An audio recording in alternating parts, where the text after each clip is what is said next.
Kapag ako po ay nanalo kapitan dito sa ating barangay, marami po akong magiging project. Ang kauna-unahan ko pong magiging project, ipapagawa ko po ang bahay ko. Bakit kanyo? Para naman kapag binisita nyo ko sa aming tahanan, maganda at presentable. Hindi po ba? Ang pangalawa ko pong magiging project, bibili po ako ng magandang sasakyan. Bakit kanyo? Para kapag kailangan nyo ang tulong ko, madali ko kayong mapupuntahan. Hindi na po maglalakad ang inyong kapitan. Ang pangatlo ko pong magiging project, bibili po ako ng bagong cellphone. Yung latest po, iPhone 15 Pro Max. Bakit kanyo?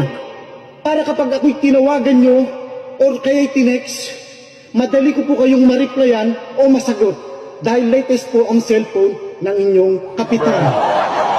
At ang pang-apat ko pong magiging project, ipapagawa ko po ang ngipin ko. Ipapabrace ko po or kaya ipapabiners. Bakit kanyo? Para naman kapag ngumiti ako sa inyo, maganda at hindi ngiting aso. Kaya sa darating na halalan, huwag niyo pong kalilimutan.